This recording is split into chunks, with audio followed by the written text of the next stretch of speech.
Range script loaded. You can now press Escape, select Choose Slot and pick your aircraft.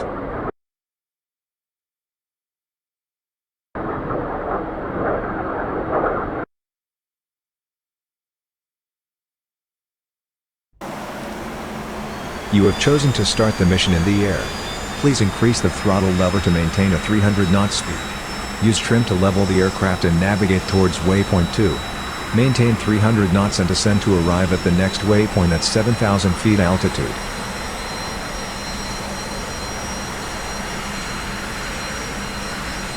The T-45 Charlie has 2 weapons stations. The fuselage centerline is not wired for weapons and is used only to carry a baggage container. For rocket attacks, each wing pylon is capable of carrying a LAU-68 rocket launcher, with provisions for 7 2.75-inch folding-fin aircraft rocket. The FFAR rockets have a peak speed of 690 meters by second, and they weigh 19 pounds each. The T-45 uses Mark 67 or WDI-1 practice warheads, which produce smoke on impact. These practice rockets are used to simulate the service M151 rockets, having similar shape, weight and ballistic characteristics. On this mission, the predefined load is 14 practice rockets under the wings. We will drop them singly or in ripples, during several passes over the range target, in order to better practice the delivery profile. Perform the passes on a west to east general direction, so that the mission logic can keep track of them. You can make as many passes as you want, while you still have any rocket left. You can access the attack statistics calling up the F10 option of the communications menu.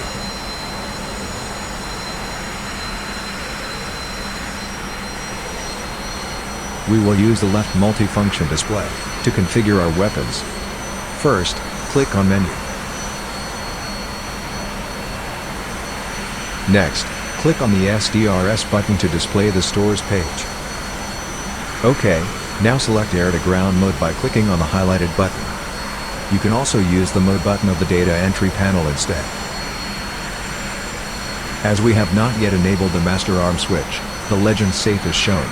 The weapons computer of the T-45 is not able to detect the type of weapon mounted. You have to manually select the weapon type using the buttons at the top of the display. The first 2 are for the left wing station, the center one is for the simulated gun, and the rightmost ones are for the right wing station. Click one of the 2 highlighted buttons to select rockets on the corresponding left or right station. Good. The display will update to reflect the selected station and it indicates the rocket's quantity remaining. You are currently on single release mode. On this mode a single rocket will be released on each press of the flight stick's weapon release button. If you want, you can use the RPPL button to select ripple mode instead, where all the station rockets would be released when you press and hold the weapon release button. The air-to-ground mode has 2 delivery modes: manual, and continuously computed impact point, CCIP. Currently, the system has defaulted to manual. In manual delivery mode, the HUD displays the depressed sightline aiming reticle. You can use the set depression rocker switch on the data entry panel to input the desired sight depression in milliradians. CCIP mode is more precise, but it is not implemented yet, so we will use manual mode instead. Check the briefing illustrations for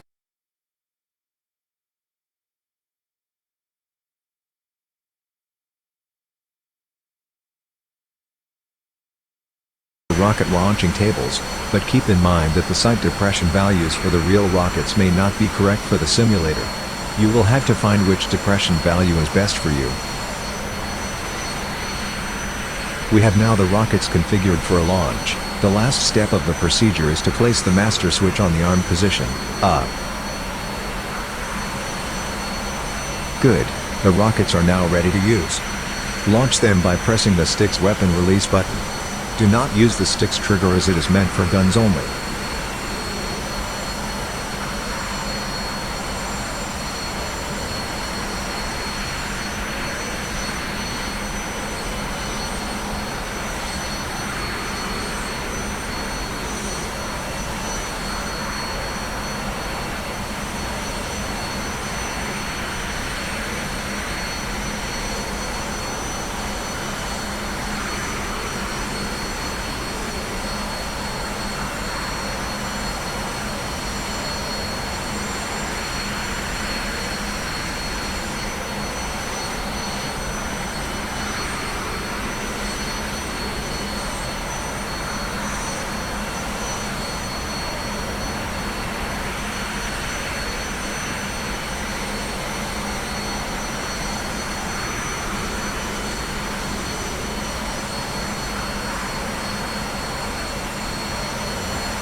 We have reached waypoint 2.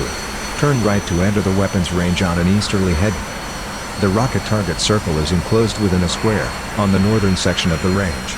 Do not confuse it with the larger bombing target.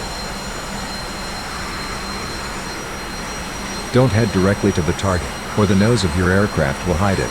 Instead, fly to a heading just to the right or left of the target. Once the target is just past the nose of our aircraft, it is time to begin our dive. Roll the aircraft until almost inverted and pull on the stick to dive. Reduce throttle. Keep the target in sight and strive to attain the predetermined dive angle. Wait until your altitude reaches the predefined value and then press the weapon release once the reticle is over the target. Pull back on the stick to exit the dive, retract the air brakes and increase throttle. Use left or right trim to level the aircraft. Good pass. Turn right 180 degrees, towards a westerly heading, and perform another pass.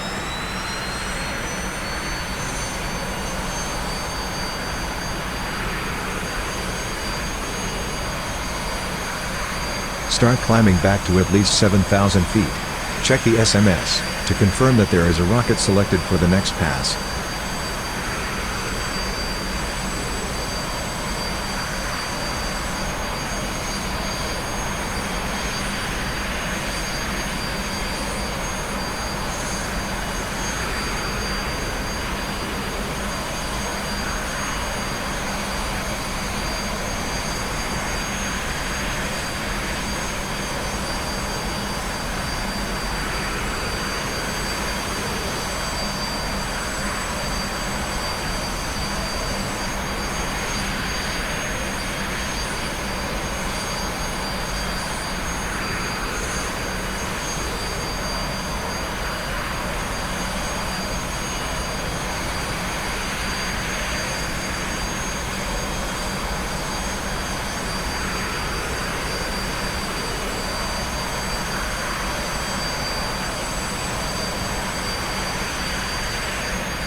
Good pass. Turn right 180 degrees, towards a westerly heading, and perform another pass.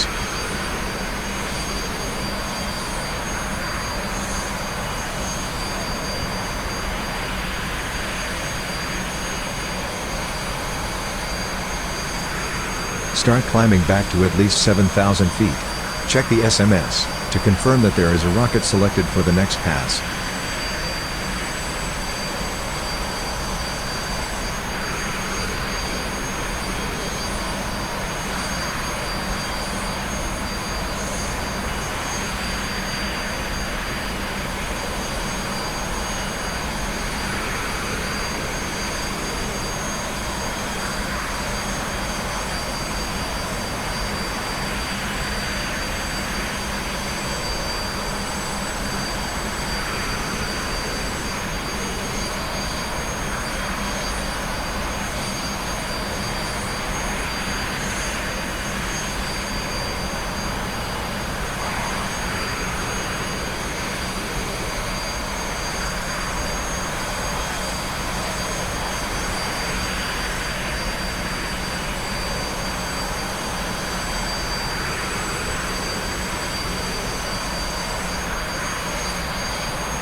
Good pass. Turn right 180 degrees, towards a westerly heading, and perform another pass.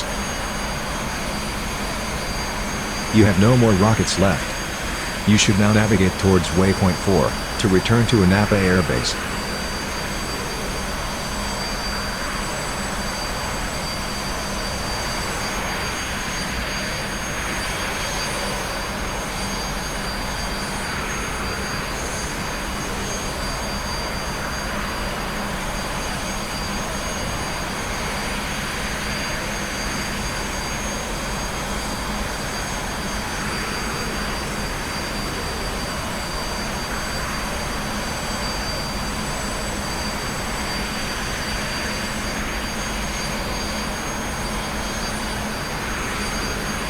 Deactivate the armament, with this procedure.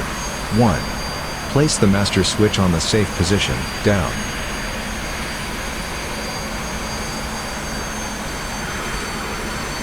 2.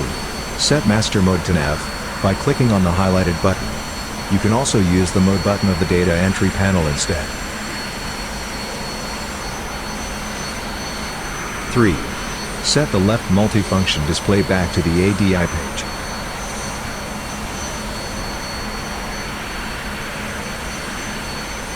You can check your range results by calling up the communications menu. Select F10. Other. Then select F2. Range. Finally, click F3. My bombing results.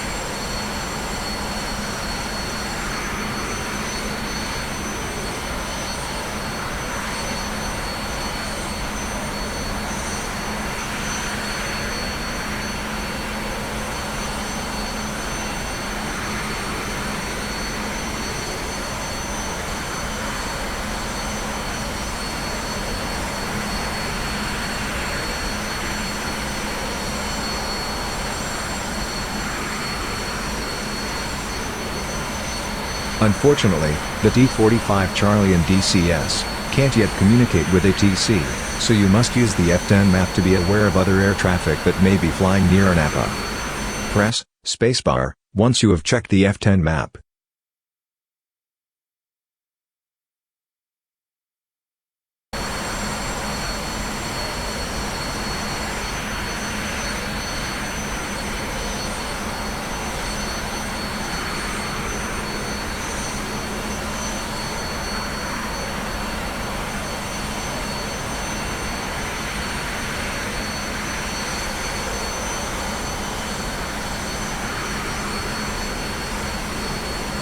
You have reached waypoint 4. Reduce speed and altitude.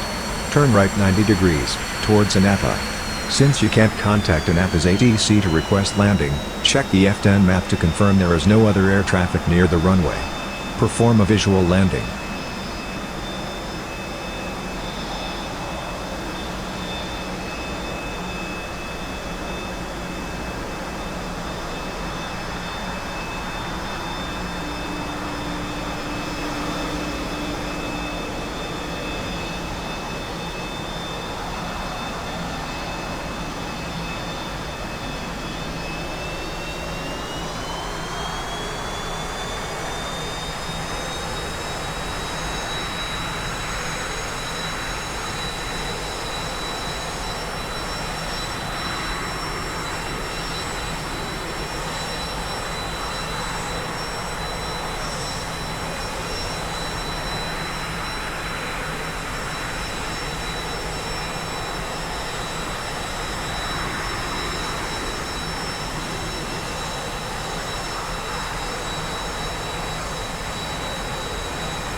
Touchdown.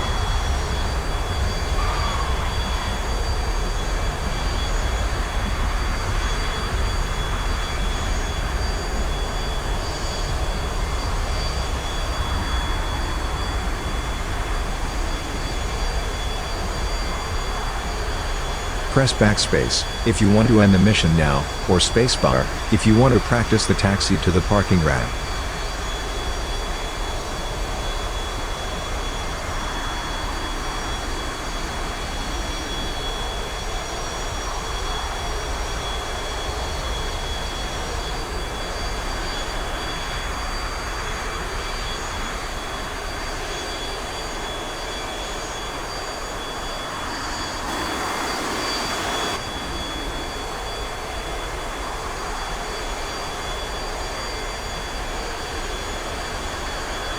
This is taxiway B. Proceed forward to apron 2. Turn right on the street M. Park on spot number 23.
Turn left to go towards behind the parking row. Then turn right towards spot number 23. Be careful with moving ramp vehicles.